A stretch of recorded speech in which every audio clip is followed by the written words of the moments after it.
नमस्कार, आप देख रहे हैं सीधा संवाद और मैं हूं आपके साथ आरेंद्र। आज इस कार्यक्रम में बहुत ही खास मेहमान हमारे साथ मौजूद हैं। केंद्रीय सामाजिक न्याय और अधिकारिता मंत्री डॉक्टर थावरचंद गहलोत साहब। सर, बहुत स्वागत है आपका हमारे साथ दूरदर्शन न्यूज़ में। आपका भी स्वागत है जी, आपके महकमे से जुड़ा कहीं ना कहीं चीज़ें ऐसी हैं जो सुर्खियों में बनी रहती हैं। एक बार फिर से विवाद कहीं ना कहीं आरक्षण के मुद्दे पे फिर से शुरू हो गया और अक्सर ये चुनावों के समय में देखने को मिलता है। इस पूरे मसले पे आप एक बार फिर से क्या कहना चाहेंगे, क्योंकि बात ये कही जा रही है कि साहब आरक्षण जैसी व्यवस्था की समीक्षा करने की कोशिश हो रही है। देखो, भारत सरकार अटल जी की सरकार के टाइम से ही और अब नरेंद्र मोदी साहब की सरकार के टाइम से ही एक बार नहीं अनेक बार ये कह चुकी है कि ये सरकार आरक्षण की पक्षधर है, थी और भविष्य में भी रहेगी। समय समय पर जब जब चुनाव आता है, कहीं कोई विषय ऐसा सामने आता है तो अर्थ का अनर्थ निकाल करके विरोध पक्ष के लोग इसको मुद्दा बनाने की कोशिश करते हैं और इसको मुद्दा बनाने की आवश्यकता नहीं है। मैं विरोध पक्ष से ये अनुरोध करना चाहूँगा कि वो इस प्रकार के मुद्दे को तुल दे करके कटुता का वातावरण पैदा करके राजनीति न करें और वोट लेने का प्रयास न करें तो ज़्यादा अच्छा होगा। आई.के. गुजराल साहब जब देश के प्रधानमंत्री थे, उनको कांग्रेस पार्टी का समर्थन था, बहुजन समाज पार्टी का समर्थन था, समाजवादी पार्टी का समर्थन था। सुप्रीम कोर्ट ने आरक्षण संबंधी प्रावधानों के बारे में कोई निर्णय दिए थे और वो निर्णय थे कि आरक्षण संबंधी प्रावधान जो है उनको समाप्त कर दिया जाए। चाहिए तो ये था इनको उस समय कि सुप्रीम कोर्ट में फुल बेंच में अपील करते या आग्रह करते या संविधान संशोधन करके ऑर्डिनेंस जारी करके जो आरक्षण संबंधी प्रावधान समाप्त हुए थे, समाप्त करने की मंशा से जो निर्णय आया था उस पर रोक लगती और आरक्षण बहाल रखे जाते।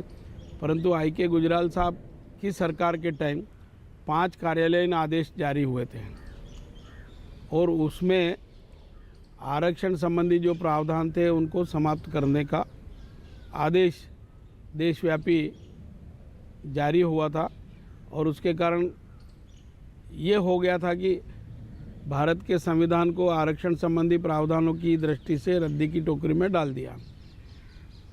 आज वही लोग जिनके समर्थन से जो सरकार चल रही थी, वही लोग आज इस प्रकार का मुद्दा उठा करके भारतीय जनता पार्टी के खिलाफ वातावरण बनाने की कोशिश करती है। जी, एक सर एक चीज़ और है कि हम देखते हैं कि विभिन्न राज्यों से अन्य जातियों के तमाम लोगों के माध्यम से ये बात रखी जाती है कि साहब हमको भी आरक्षण का लाभ दिया जाए और आरक्षण की जो श्रेणियां हैं उसमें हमको शामिल किया जाए। बीते समय में ये बात कई राज्यों से कई अन्य जातियों के माध्यम से देखने को मिली। क्या इस पर भी कोई एक स्पष्ट नीति के तौर पर भी काम करते हुए आप लोग नज़र आ रहे हैं? देखो, इस संबंध में स्पष्ट नियम है, संवैधानिक प्रावधान है।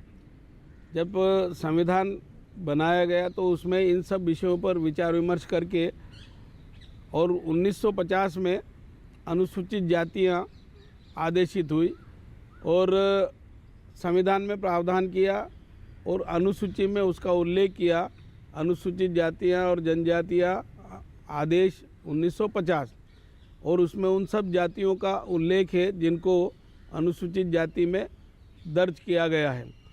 उसमें अगर किसी प्रकार का कोई परिवर्तन करना हो तो राज्य सरकार प्रस्ताव करके केंद्र के पास भेजेगी। अगर एससी में सम्मिलित करने का मामला है तो राज्य सरकार के प्रस्ताव को जब केंद्र के पास भेज दिया जाता है और केंद्र के पास प्राप्त होता है तो केंद्र रजिस्ट्रार जनरल ऑफ इंडिया के पास अपनी राय के लिए उस प्रस्ताव को सरकार द्वारा भेजा जाता है। अगर वो सकारात्मक महसूस करते हैं तो अनुसूचित जाति में सम्मिलित करने के लिए वो अपनी राय देते हैं। फिर हम एससी कमीशन को, अनुसूचित जाति आयोग भारत सरकार वाले को राय के लिए भेजते हैं। जब उनकी भी राय आ जाती है तो फिर हम संविधान में संशोधन करने के लिए एक प्रारूप तैयार करते हैं, एक विधेयक तैयार करते हैं और उसको कैबिनेट के पास ले जाते हैं। कैबिनेट उस पर विचार विमर्श करके स्वीकृति देती है या निरस्त कर देती है। अगर स्वीकृति देती है तो फिर बिल के रूप में उसको संसद में प्रस्तुत किया जाता है। संसद उसमें बहस करके हाँ ना में निर्णय देती है। ये है प्रक्रिया। इस प्रक्रिया के विरुद्ध कहीं कोई अनुसूचित जाति में किसी भी जाति का समावेश करना या घटाना ये संभव नहीं है। अभी उत्तर प्रदेश की सरकार ने भी 17 जातियों को जो आज की तारीख में ओबीसी की श्रेणी में है, उन्होंने एससी में सम्मिलित करने का निर्णय लिया। कुछ लोगों ने इलाहाबाद हाई कोर्ट में याचिका दायर की और इलाहाबाद हाई कोर्ट ने निर्णय दिया और ये कहा कि राज्य सरकार को इस प्रकार का अधिकार नहीं है। ये अधिकार केवल केंद्र सरकार को है कि कौन सी जाति किस में सम्मिलित करने की कार्रवाई की जाए। जो कानून आपने बराबरी के लिहाज से बीते समय में संसद से पास कराया, खासतौर से SC/STs को उनके अधिकारों के लिहाज से, उसको ज़मीन पे उतरने के लिए जो ज़रूरत है वो राज्य सरकारों के साथ में आपके तारतम्यता को बैठाने की है। वो कहीं ना कहीं एक गैप नज़र आता है। ये बात सही है कि 100 आपराधिक FIR दर्ज होती है उदाहरण के लिए, तो परिणाम 20, 25, 22, 23, कुछ राज्यों में 18, किसी में 25 है, किसी में 40 है, किसी में 45% ऐसा आंकड़ा सामने आता है कि अपराधियों को सज़ा मिलती है, बाकी बरी हो जाते हैं। तो हम इसमें थोड़ा कसावट लाने के लिए प्रयास करते हैं, ऐसी बैठक करके आपस में। और आपको ध्यान होगा तो पिछले सत्र में हमने एट्रोसिटीज़ एक्ट में कुछ कसावट लाने के लिए संशोधन भी किया। जैसे अनुसूचित जाति जनजाति वर्ग के लोगों के साथ आपराधिक घटनाएं होती है, किसी का काला मुंह कर दिया, किसी को जूते का हार पहना दिया, किसी की मूंछ मुड़ दी, किसी को निर्वस्त्र कर दिया और उनको घुमाया, किसी को अपने काम करने के लिए उसके खेत खलियान में नहीं जाने दे रहे हैं। चीज़ों को भी आपने जोड़ा है उस सब चीज़ों में। ऐसे बहुत सारे अपराध जो पहले उस परिधि में नहीं थे उनको भी जोड़ा है। और एक बड़ा निर्णय हमने उसमें ये किया, पहले प्रावधान था 10 साल से अधिक की सज़ा होने वाली जो IPC की धाराएं हैं उसी पर एट्रोसिटीज़ एक्ट लागू होता था। अब किसी भी प्रकार का अपराध होता है, छोटी धाराओं से आशय कम सज़ा वाले IPC की धाराओं में भी उसको लागू किया गया। उसके कारण थोड़ा सा असर पड़ा है और पीड़ित परिवार को न्याय मिला है। जी सर, दलितों को लेकर भी बहस अक्सर तेज़ होती रहती है कि उनके प्रति जो अत्याचार हैं उसकी बात हो, मैला ढोने की प्रथा जैसी चीज़ें हों, उसमें अभी बहुत लगाम लगी लेकिन पूरी तरह निर्मूल एक तरह से ख़त्म हो गई हो, ऐसा अभी नहीं हुआ। कई जगह चीज़ें देखने को मिलती हैं। आपको लगता है कि दलितों के हक और हुकूक के लिहाज से और ज़्यादा कदम प्रभावी तरीके से उठाने की ज़रूरत है? देखो, इस संबंध में 2011 की जनगणना के आंकड़े देखें तो 26 लाख ऐसे परिवार थे जहां हाथ से मैला ढोने वाली प्रथा के अंतर्गत लेट्रिस बनी हुई थी और वो साफ होती थी। जी, अर्थात उन्होंने हाथ से मैला ढोने वाली प्रथा के अंतर्गत काम करने वालों के आंकड़े भी लगभग 1,80,000 दिए थे। पर जब मैं मंत्री बना तो हमने इस बात को एक अभियान के रूप में चलाया कि हाथ से मैला ढोने वाली प्रथा को हम जड़ मूल से समाप्त करेंगे। और इस संबंध में एक कानून भी बना दिसंबर 2013 में। साल भर के अंदर अंदर राज्यों से अपेक्षा की गई थी कि उस पर इम्प्लीमेंट हो जाए। हमने इम्प्लीमेंट करने के लिए प्रयास किए। मुश्किल से 13 राज्यों से जानकारी मिली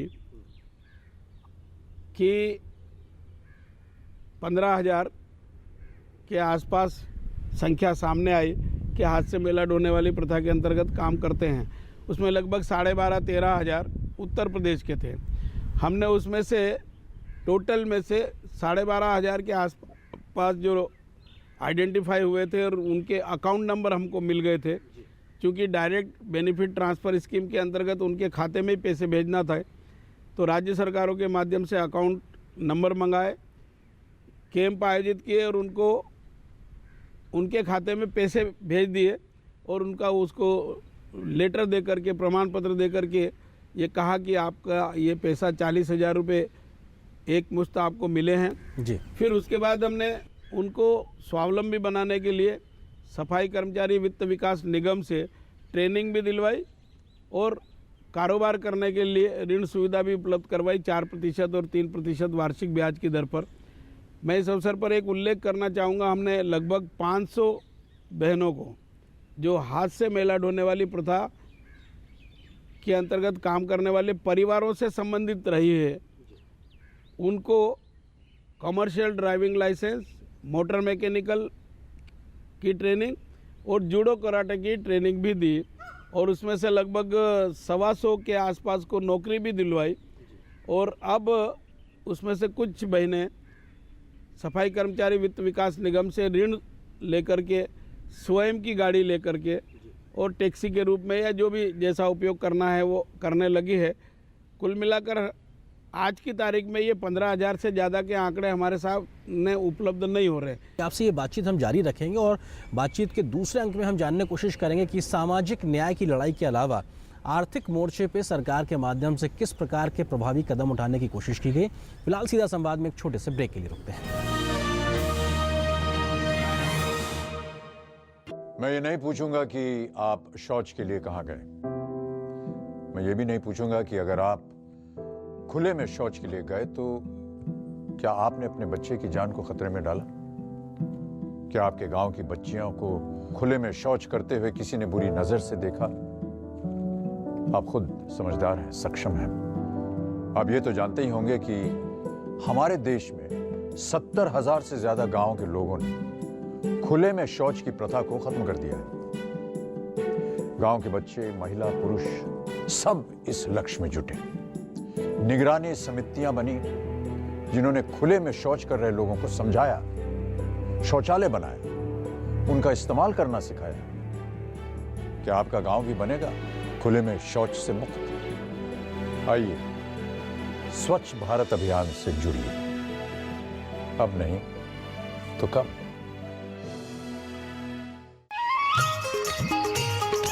मम्मी आपके पास आधार है और पापा के पास भी, तो फिर मेरे पास क्यों नहीं? क्योंकि तुम अभी बहुत छोटे हो। टीचर कह रही थी मेरा भी आधार होना चाहिए और चुटकी का भी। जी हाँ, नवजात शिशु का भी आधार बन सकता है। इसके लिए आधार केंद्र अथवा स्कूल या फिर आंगनवाड़ी में लगने वाले शिविर में जाएं। ये पूरी तरह से निशुल्क है। मेरे बच्चे की सही शुरुआत, मेरा आधार, मेरी पहचान।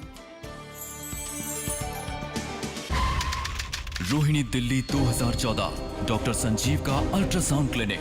अपराध लिंग परीक्षण करना।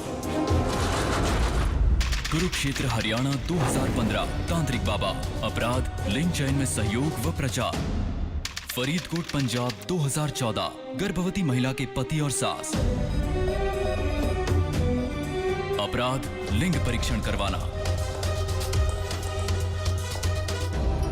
PCPNDT एक्ट के तहत लिंग जांच या चयन करना या करवाना या इसमें किसी भी तरह का प्रचार या सहायता करना कानूनन जुर्म है। इसमें 5 साल तक की सजा और 1 लाख रुपए तक का जुर्माना हो सकता है। जांच करने वाले डॉक्टर का लाइसेंस रद्द किया जा सकता है। मार्च 2015 तक ऐसे 271 केसेस में सजा सुनाई जा चुकी है। दीवारों के भी कान होते हैं, कब समझोगे? जेल जाने के बाद। लिंग चयन के विरुद्ध आवाज उठाएं। अपने जिला अधिकारी को तुरंत सूचित करें। Here gravity and physics don't call the shots, and sound travels slower than you. This is a different kind of place.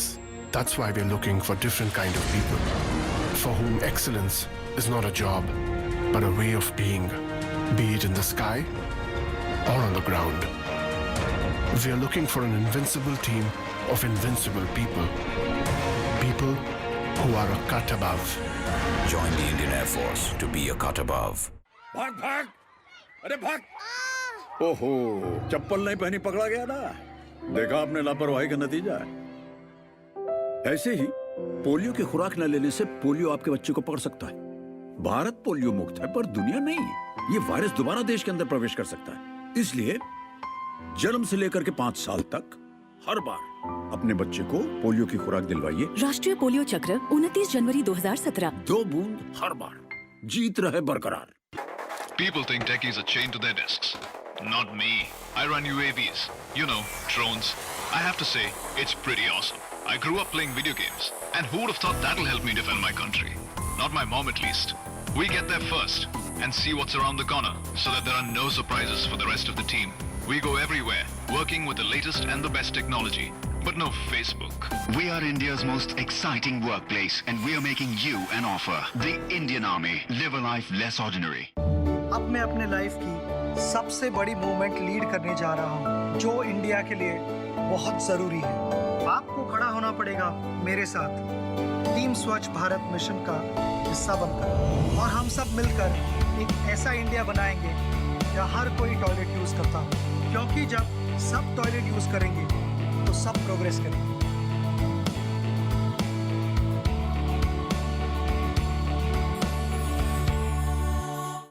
खाना रखा है अब्बू, खा लो। ठीक है फरदीन 11वीं क्लास में एडमिशन मिल गया? हाँ जी शुक्रिया। मेरे अब्बू मुझे पढ़ा लिखा कर बड़ा आदमी बनाना चाहते हैं। शुक्र है हमारे सपने को पूरा करने के लिए हमें मिल रही है अल्पसंख्यक कार्य मंत्रालय की तरफ से पोस्ट मैट्रिक स्कॉलरशिप। अल्पसंख्यक समुदाय के उन स्टूडेंट्स के लिए है जिनकी सालाना पारिवारिक आय 2 लाख रुपए से कम है और जिन्होंने मैट्रिक में 50% अंक प्राप्त किए हैं, और लड़कियों के लिए 30% स्कॉलरशिप निर्धारित है। मदद हमारी, मंजिल आपकी। भाग भाग, अरे भाग। ओहो, चप्पल नहीं पहनी पकड़ा गया ना। देखा आपने लापरवाही का नतीजा है। ऐसे ही पोलियो की खुराक न लेने से पोलियो आपके बच्चे को पकड़ सकता है। भारत पोलियो मुक्त है पर दुनिया नहीं। ये वायरस दोबारा देश के अंदर प्रवेश कर सकता है। इसलिए जन्म से लेकर के 5 साल तक हर बार अपने बच्चे को पोलियो की खुराक दिलवाइए। राष्ट्रीय पोलियो चक्र 29 जनवरी 2017। 2 बूंद हर बार, जीत रहे बरकरार। प्रधानमंत्री ग्राम सड़क योजना ने हम गांव वालों के लिए तरक्की के रास्ते खोल दिए। सड़क के गड्ढों की फोटो खींच रहे हो? कोई खास बात है क्या? अरे काका, मेरे मोबाइल फोन में मेरी सड़क ऐप है, जिससे प्रधानमंत्री ग्राम सड़क से जुड़ी कोई भी जानकारी सरकार तक भेजी जा सकती है। सड़क से जुड़े सुझाव या शिकायत पर सरकार वाजिब कार्यवाही करती है। प्रधानमंत्री ग्राम सड़क से जुड़ी कोई भी बात, मेरी सड़क एंड्रॉइड ऐप अब हर पल मेरे साथ। ब्रेक के बाद आप सभी का स्वागत है। आप देख रहे हैं सीधा संवाद, और आज हमारे साथ में केंद्रीय सामाजिक न्याय और अधिकारिता मंत्री डॉक्टर थावरचंद गहलोत साहब हैं। सर, हम बात कर रहे थे ब्रेक पे जाने से पहले किस प्रकार से सामाजिक लड़ाई में SC ST OBs के लिए आप लोगों ने कोशिश की, लेकिन आर्थिक उत्थान के लिहाज से भी कुछ प्रयास करते आप लोग दिखे हैं। तमाम कोशिशें की हैं आप लोगों ने लगभग 2.5-3 साल के इस पूरे कार्यकाल में। कहाँ तक पहुँची है बहुत? क्या कुछ आंकड़े हैं जो आप बता सकते हैं कि साहब हमारी ये उपलब्धि है आर्थिक मोर्चे पे पिछड़े वर्ग के लोगों के लिहाज से? देखो, आर्थिक मोर्चे की दृष्टि से अगर हम चर्चा करें तो हमने उनको कारोबार करने के लिए, रोजगार दिलाने के लिए योजना बनाई और उस योजना पर अमल करने का काम किया। पहले मैं मेरे विभाग की योजनाओं की जानकारी देता हूँ, बाद में भारत सरकार की योजना और कुछ राज्य सरकारों की भी। हमने अनुसूचित जाति वित्त विकास निगम, सफाई कर्मचारी वित्त विकास निगम, इन दोनों निगमों के बारे में माध्यम से लगभग 1.5 लाख से अधिक ऐसे वर्गों के लोगों को प्रशिक्षित किया और उनको ऋण सुविधा उपलब्ध कराई 4% वार्षिक ब्याज की दर पर, और स्वावलंबी बनाने का काम किया। इसके साथ ही साथ दुकान लगाने के लिए भी उनको सुविधा देते हैं। हाट मेले में उनको दुकान लगाने के लिए लाने ले जाने का खर्चा और ये सब देते हैं, उससे उनको लाभ भी मिला और 1.5 लाख से ज़्यादा लोगों ने इस पर लाभ लिया।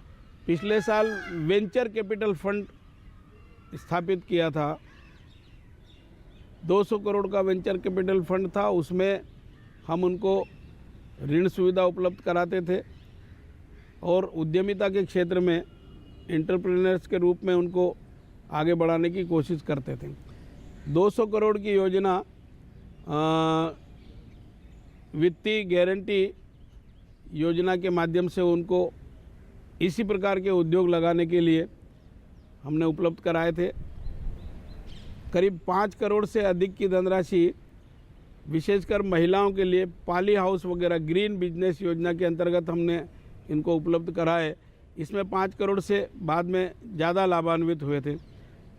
इस वर्ष अर्थात 16-17 के बजट में भी 500 करोड़ का वेंचर कैपिटल फंड बजट प्रावधान हुआ था, उससे उनको लाभान्वित करने का किया। डिक्की और फिक्की के माध्यम से हमने उद्यमिता के क्षेत्र में ज़्यादा से ज़्यादा लोग आए, ऐसा प्रयास किया। और जैसा मैंने आंकड़ा बताया, उससे ज़्यादा हमने लोगों को ट्रेनिंग भी दी है और कारोबार में भी लगाया है। इसके साथ ही साथ प्रधानमंत्री जनधन योजना, प्रधानमंत्री मुद्रा योजना, स्टैंड अप योजना, स्टार्टअप योजना, ये जितनी योजनाएं हैं, इन सब योजनाओं में ज़्यादातर लाभ इन्हीं वर्गों के लोगों को मिला है। और प्रधानमंत्री जी ने एक विशेष योजना, कार्य योजना बनाई। 1.25 लाख बैंक शाखाएं हैं देश में। प्रत्येक को ये आदेश दिया है कि आपके यहाँ से कम 2 SC ST वर्ग के लोगों को अनिवार्य रूप से लोन देना ही है, और उसमें एक महिला होगी। इसका अर्थ यह है कि इस साल 1.25 लाख से अधिक महिला उद्यमिता के क्षेत्र में भारत सरकार की योजना से ऋण सुविधा का लाभ लेने लगी है जी। बाकी जो राष्ट्रीयकृत बैंकों से रूटीन में आर्थिक सुविधा उपलब्ध कराई जाती, ऋण सुविधा की उपलब्ध माध्यम से, वो तो मिल ही रही है। फिर राज्य सरकारें भी, मध्य प्रदेश सरकार, गुजरात की सरकार, ये इन वर्गों के लिए बहुत सारी योजनाएं चला रही। और आप तो जानते हैं कि मध्य प्रदेश और गुजरात और जहां भाजपा शासित सरकारें हैं वहाँ की आर्थिक विकास दर 10% से ज़्यादा है, और आर्थिक विकास दर में इन सब योजनाओं का योगदान है और उसका लाभ भी लोगों को मिल पा रहा है। सर, एक और महत्वपूर्ण विषय है, वो है दिव्यांगों से जुड़ा हुआ। हाल ही में संसद के माध्यम से एक महत्वपूर्ण बिल पास किया गया जिसमें आपने दिव्यांगों की परिभाषाओं का विस्तृत किया, 7 से 21 श्रेणियां कर दी गई हैं। तो इस प्रकार की कोशिश करने से क्या कुछ लाभ ज़मीन पर उतरता नज़र आ रहा है, या ये महज अभी एक कागजी कवायद तक सीमित है, या इसको कैसे ज़मीन पर उतार रहे हैं? मैं ये कहूँ कि आश्चर्यजनक विकास और उन्नति दिव्यांगजनों के क्षेत्र में हमने की है तो अतिशयोक्ति नहीं है। हमने इन 2 सालों में दिव्यांग भाई बहनों के माध्यम से 3 वर्ल्ड रिकॉर्ड भी बना दिए हैं। गुजरात में आप लोगों ने बनाया, गुजरात, मणिपुर के इम्फाल में, और जिसके कारण भारत की पहचान दुनिया भर में हुई है। देश में तो दिव्यांगता के क्षेत्र में जो अच्छे काम हुए उसकी पहचान बनी, पर दुनिया के अनेक देशों में हुई है। मैं इंटरनेशनल कांग्रेस कन्वेंशन में गया था स्कॉटलैंड में, 65 देशों के प्रतिनिधि थे, 8 देशों के मंत्रीगण थे, उसमें से मैं भी एक था। उसके माध्यम से सारी दुनिया में इसका प्रचार प्रसार हुआ। मैं आपको बताना चाहूँगा, इन 2 सालों में हमने 4350 से अधिक सार्वजनिक कैंप लगा करके दिव्यांगों को उनकी आवश्यकता अनुसार उपकरण दिए, और ऐसे लाभार्थियों की संख्या 5,80,000 से ज़्यादा है, और 350 करोड़ से ज़्यादा की सामग्री उनको उपलब्ध कराई। ये मेरे विभाग और मेरे विभाग से संबंधित जो संस्थान है उनके द्वारा। बाकी जो दूसरे और ले जाते हैं और हमसे वो बांटते हैं, NGO वगैरह, और वो संख्या अलग है। इसके साथ ही साथ हम दिव्यांग वित्त विकास निगम भी चलाते हैं, OBC वित्त विकास निगम भी चलाते हैं।